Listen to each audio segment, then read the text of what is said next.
Udumo kuNkulunkulu kweliphezulu nokuthula emhlabeni kubantu abathokozelwa nguye. Ubaba uNsibanda okubingelelayo othi uJesu Kristu uyinkosi. uJesu Kristu uyinkosi. uJesu Kristu uyinkosi. Happy New Year. Happy 2024. Siyambonga kakhulu kuNkulunkulu inkonzo yethu yokuqala yonyaka le. Siyambonga, siyamdumisa. Yikho ngisho kathathu ngithi uJesu Kristu uyinkosi. Sekukwesine-ke lokho. Siyambonga-ke, siyamdumisa uNkulunkulu. Ubaba uNsibanda uyakubingelela. uNkulunkulu wethu sigcinile sangena kahle enyakeni omusha. Ngiyethemba nawe futhi ungene kahle. Kodwa ngiyacela ungangiphenduli.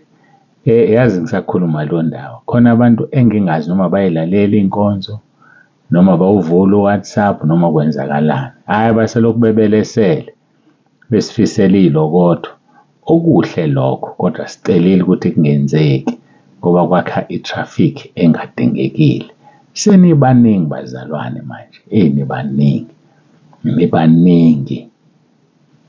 Nibaningi. Ngaphezu kwa 5,700. Then you can imagine wonke umuntu esifisela ukuthi kuzokwenzakalani.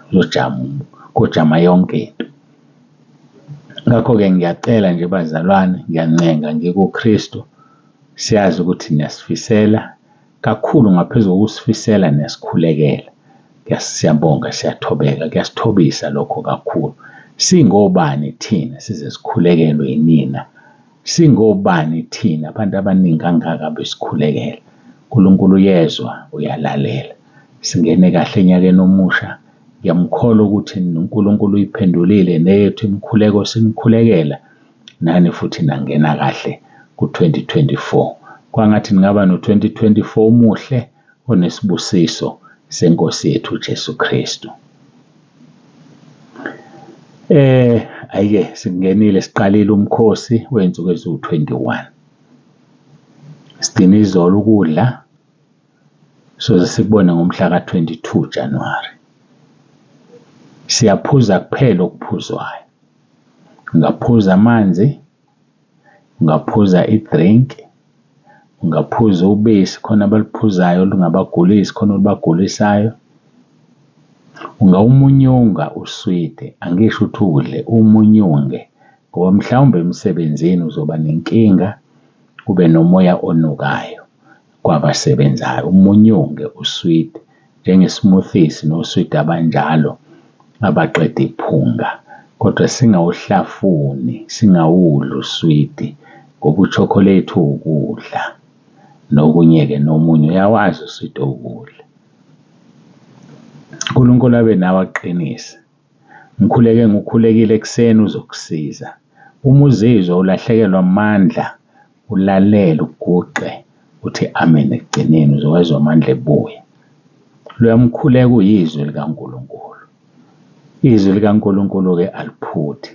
Ngakho-ke ngiyakucela, uma uzizwa uphelelwa amandla, shona kuluyamkhuleka. Ngalokho uthumela. Hayi, ngena emkhulekweni wena. Siyakhuleka-ke bazalwane, masisemkhosini sikhuleka kaningi ngosuku, sifunda izwi kaningi ngosuku. Uma ithuba ulithola ubaphe abampofu. Izinto ezintathu lezi ezingahlukani: ukupha abampofu, ukukhuleka, ukuzela ukudla. Uma ufunda uMathewu chapter 6 uqala ekuqaleni ukhuluma ngalezo zinto zontathu. Ngalezo zinto zontathu zinamandla. Ngolithola ithuba yipha abampofu. Uphinde ukhuleke ufundiswe. Ngolithola ithuba emini ulale. Wenzelani mawulala? Wenzela ukuthi unike uNkulunkulu ithuba lokukhuluma.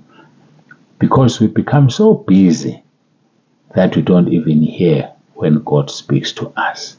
Singezwa ngoba sivele sixakeke nje. Molithola ithuba, ngisho ubuthongo bungekho, lala nje phe umbhede, uzinike ithuba. Kwesinye isikhathi uNkulunkulu uzovela akulethela umbono. Umbono lento oyibona ubhekile, uvela ukuthi ubhekile nje, ubone ezinye izinto ezingabonwa abantu, umbono, vision. Kanti mhlawumbe akulethela ubuthongo ulala bese khuluma nawe. So ke uma sisemkhosini siyamnika uNkulunkulu ithuba lokukhuluma, futhi uma engakhulumanga kungakuphathi kabi, ngoba kuthina sonke azokhuluma kithi, kungakuphathi kabi, kodwa nje ukumnika uNkulunkulu ithuba lokukhuluma. Ngicabanga ukuthi okusemqoka sengikushilo. Bazalwane, ningangazisi, ningangitsheli ukuthi nikhona noma nikho emkhosini. uNkulunkulu obona ekusithekeni uyazi. Sinamaphuzu-ke awu-5 awenza ilist yethu. Ngikhulumile ngawo enkonzweni izolo, uzothola ukuthi abanye abawazi. Asisebenzise aka-2020, phela ngo-2020 benginilethele ama-voice note akhumbuzayo ukuthi siwulungiselela kanjani umkhosi wethu ka-21 days. Noma ngabe kuka-3 days, noma ngabe-ke o-1, kodwa nje umkhosi ulungiselwa kanje. Awususuka la ubukane ne-TV, udlala iredio, wena ube busy nje nezinto ezikukhipha busy, unganiki uNkulunkulu ithuba, ungafunda iBhayibheli, ungakhuleki. Akudingeki lokho. So-ke sikutholile konke, bamba lezo zinto, kodwa izinto ezazishiwo ngo-2020 ezinye zisa-apply manje, njengokuthi kuzovalizwe, umongameli umemezela u-1, 2 no-3. Cha bazalwane, ngiyanicela asithathe ama-preparations ngoba wodwa ayafana, kodwa sikuyeke lokho okunye kwesikhathi ukuthi kuzokwenzekani ngesikhathi sini, ngoba asikho esikhathini njengamanje sisesiqala umkhosi wethu wonyaka omusha u-2024. uNkulunkulu akusize, uNkulunkulu akubusise. Wazi uma usemkhosini uphila impilo ongajwayele ukuyiphila. Edaka ama-items akho kulawa awu-5. Awu-5 esinawo, ngikhulumile ngawo enkonzweni izolo. Number 1, ukukhula kumoya, spiritual growth. Number 2, ukukhula ekumazeni uNkulunkulu, spiritual knowledge. Ukukhula ekumazeni uKristu. Number 3, ukuphenduka okusuka ngaphakathi, spiritual repentance, okusuka ngaphakathi, hayi umuntu azenzise, kodwa kube ukuphenduka okusuka ngaphakathi. Sikhulekela lezo zinto. Point number 4, ukungcweliswa ngezwi, to be sanctified by the truth or by the word. Singcweliswe ngezwi. Njengoba izwi lizowa nje manje, malikungcwelise. Njengoba uyifundela iBhayibheli, malikungcwelise. Ilokho esikukhulekelayo. Iphuzu lokugcina, ubunye kuKristu, unity in Christ. La maphuzu-ke uNkulunkulu athenga ngitshele ukuthi asiwakhulekele ukuze asinikeze lezi zinto sibe munye njengoba yena uJesu emunye noNkulunkulu uBaba.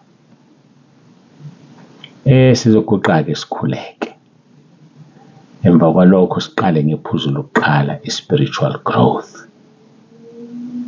Angisazi uma unyaka odlule noma u-2021 la sakhuluma kwacishe kwaphela unyaka sikhuluma ngezwi silinikezwe ngomkhosi abase-Efesu chapter 6. Angazi-ke noma kuzophinda leso yini, kodwa nje ngingakutshena khona ukuthi bopha amabhande, fasten your seat belts, ngoba lezi zinto uNkulunkulu uyazifuna. So qala nge-spiritual growth, ukukhula kumoya, ngoba ifuneka ingane ngakhuli. Yababona labantu abangakhuli, yebo badala uNkulunkulu, abakhulile abayile phezulu, ubona ngekhanda lelikhulu ukuthi usibanibani mdala, kodwa umzimba wakhe mncane, akayile phezulu. So asibafuni-ke abazalwane abanjalo, okufanele umzalwane aze akhulume bese uyambona ukuthi mdala uvuthiwe, akakhule nangokwenza nangenkambo. Inkambo ayikhombisi ukuthi ukhulile.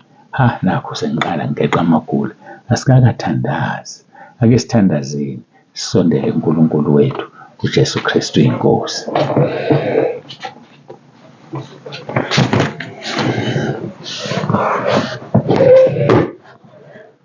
Baba, egameni likaJesu Kristu iNkosi yethu ephilayo, uNkulunkulu wethu nomusa, siyabonga ukungena kulonyaka omusha. Siyabonga Nkosi ukuthi usigcinile, siyabonga ukubona, siswele imilomo yokubonga, sinikele uqobo lwethu kuwe. Kakhulu nginikele uqobo lwami kuwe, ngithi Nkosi ngenza ibumba esandleni sakho. Bumba lento ofisa ukuyibumba ngami. Yenza lo msebenzi ofisa ukwenza. Nkosi, njengembongolo igibele, ngihole ungiholele lapho ofisa ngikuse khona. Ngiyacela Nkosi ungiphe ukuthobeka. Ngiyacela Nkosi ukuthi ube kanye nathi. Izinto esizicelayo-ke Nkosi kulo mkhosi yizo lezi egameni likaJesu. Ukukhula kumoya. Okwesibili, ukukhula ekukwazini Nkosi Jesu. Okwesithathu, ukuphenduka okusuka ngaphakathi. Okwesine, sicela Nkosi ukungcweliswa ngezwi. Number 5, sicela ubunye kuKristu. Yilezi zinto Nkosi ngicela uphenduleke Nkulunkulu wami. Namanye ama-prayer items okungenzeka ukuthi banawo abazalwane. Ngiyacela Nkosi wenzele igama lakho udumo. Iba nathi kulo nyaka. Iba nalo esekulo mkhosi umupha amandla. Aqine. Usisekele ngesandla sakho sokunene. Sime isibindi. Noma umoya wombusi uzivukele uMshumayeli 10:4. Kodwa singayishiya indawo Nkosi osibeke kuyona. Siyabonga uNkulunkulu wethu nomusa. UJesu Kristu uyinkosi. Amen.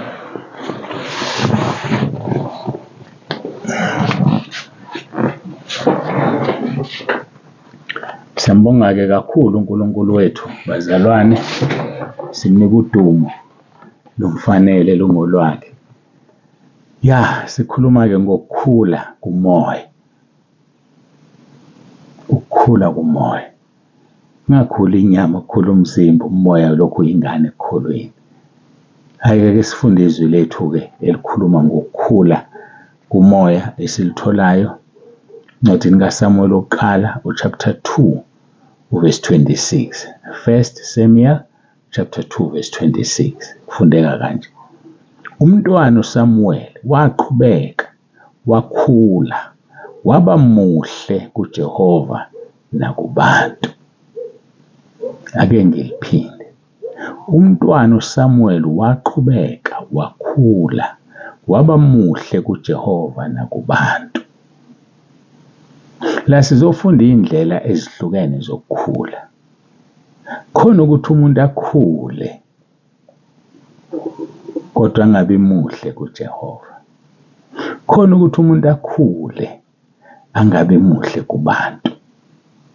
Ukhulile yena yebo, kodwa uNkulunkulu akathokozi ngaye ngoba ukhulela izinto zezwe, ukhulela ama-fashion, ukhulela izinto esezifikile. Njengamanje usuku lokuqala uzibiza ngomzalwane, kodwa wazi ingoma enqamula unyaka emsakazweni wezwe. Wazi ingoma enqamula unyaka. Khona la ngiqale khona ekuseni ngathola ukuthi kunensizwa ize yabala imisakazo emithathu ukuthi ingoma enqamula unyaka khona bekuyini. Ngaze ngathi kulo muntu ushuthi ushintshe iy'teshi. Iyangimangaza lento. Mina ngiyazi yazi. Wathi ukhozi lusebenzise le ngoma ku-radio angazi noma uMetro idiniwe unamba bani, angazi kodwa ushiya imisakazo emithathu yaba unamba bani lapho. Kule misakazo yini ebe unamba 1 kulona nakulo ngasho ngathi madoda abantu banesikhathi sokudlala. Lesi sikhathi ngabe usithithe ecwaninga iBhayibheli, ngabe sithithe ekhuleka esemkhosini elalela ukukhuluma kaNkulunkulu.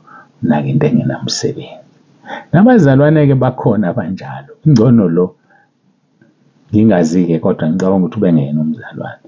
Umzalwane ozokutshela ukuthi ingoma enqamula unyaka yiphi emsakazweni okungewona wamakholwa. Kusho ukuthini lokho? Kusho ukuthini ngempela? Ukhulile lo muntu, kodwa indlela akhule ngayo akamuhle kuNkulunkulu, akamuhle kuJehova, akamuhle kuJesu Kristu inkosi yethu.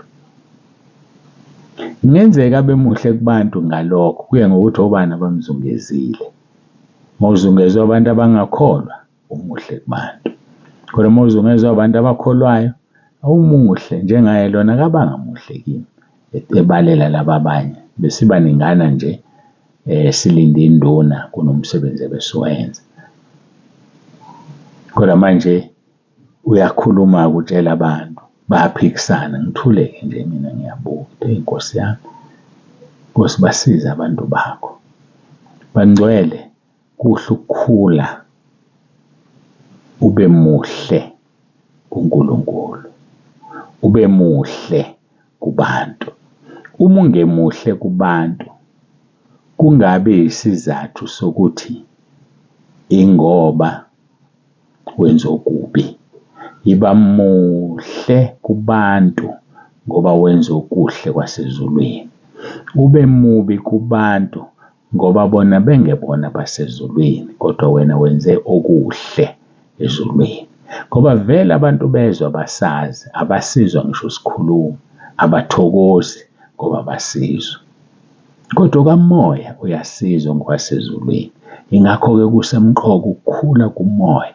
Uma ukhula kumoya, uba muhle kuJehova, uphinde ube muhle kubantu. Siyambonga uNkulunkulu kakhulu. Engathindele ndlela. Ngisathinta ivesi elilodwa mangaka akhuluma ngokukhula kumoya. Siyambonga uNkulunkulu, mangibuka isikhathi sesihambile. Ube nosuku oluhle lokuqala lonyaka. Siyanithanda nonke ku-YouTube, ku-WhatsApp, noma ungekho kulezi indawo bekusherelile inkonzo. Siyakuthanda. Ngakho ngiyacela ungene ekhaya lezwi.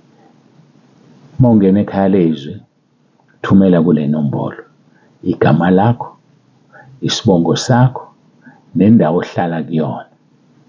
Vele ka-WhatsApp uzokuthumela ngayo ngoba izinto eziwu-4. Thumela kule nombolo 063 77 55 162. Ngiphinde 063 77 55 162.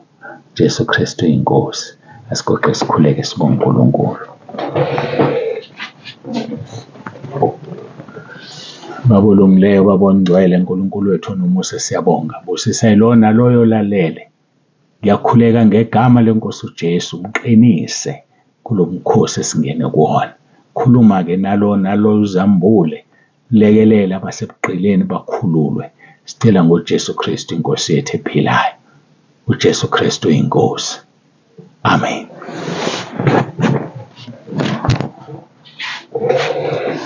Siyamdumisa, siyambonga kakhulu uNkulunkulu wethu. Ube nosuku oluhle lokuqala ku-2024. uJesu Kristu uyinkosi.